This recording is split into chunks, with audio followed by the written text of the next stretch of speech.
Magandang araw sa inyong lahat and welcome to Usapang Self. The podcast we will explore the many sides of ourselves. I'm Jade. And I'm Mark. Today we're diving into the sociological perspective of the self. Medyo big word, diba? But don't worry, we'll back it down.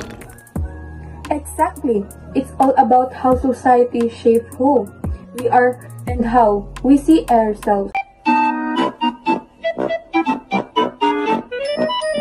So Jade, para sa mga listeners natin, first time makinig nito, ano nga ba ang sociological perspective? Think of this way, hindi tayo mabubuhay mag-isa. Everything around us, our family, friends, schools, media, even government, affects who we are become. Sociology studies these influences. So it's not just about me, myself, and I, kundi pati yung mga social environment na nagbibigay reader, Karina's socialization at work. Exactly. Like kung malaki ka sa pamilya, mahilig ka magbasa, chance ang magiging reader ka rin. That's why socialization at work.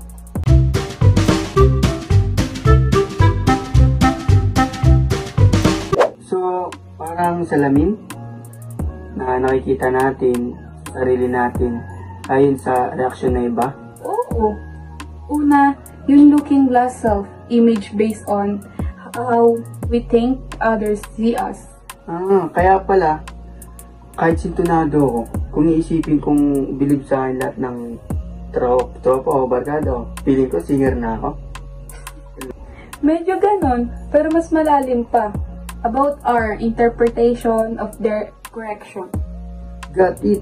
Ano pa? Another important one is in Symbolic Interruptionist by George Herbert Mead. Dito sinasabi niya na our sense of ourself developed through interactionist or interaction, lalo na gamit ang symbol ng tulad ng language. So, yung mga labels like student, athletic, or friends na nakashape us sa identity natin. Exactly. We see ourselves through the roles and meaning society give us.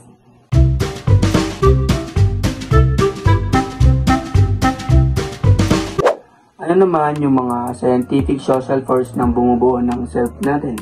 Una, family, they teach us basic values and beliefs. Then may school and fears who influence our behavior, and of course, media.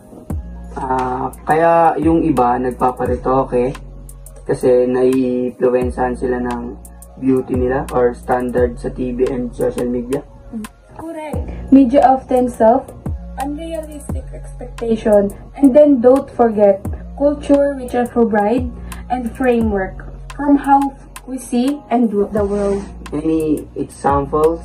Dito sa Pilipinas, sobrang lakas ng emphasis natin sa pamilya at community that shape how we often define ourselves, hindi lang bilang individual, kundi bilang parte ng isang grupo.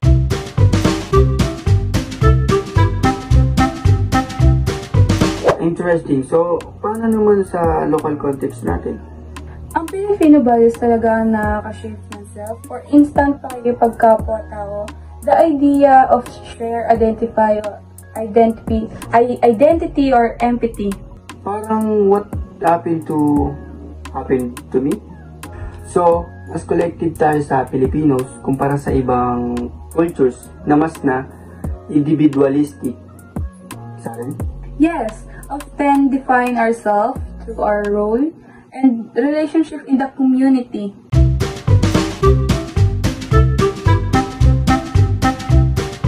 So, ano ang main takeaway natin? The psychological perspective and show that we are not isolated being, we're not shaped by social friend, but at that time. Kaya pala important na maging aware sa mga influence na nakaka-apekto sa atin.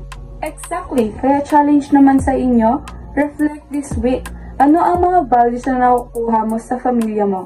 Paano mo na-influensyahan ang fears ng media? Share your thought with use in the comment our message. Gusto namin marinig ang mga kwento nyo. Maraming salamat in turning into Usapang Self, Psychological Edition. Hanggang sa susunod na usapan.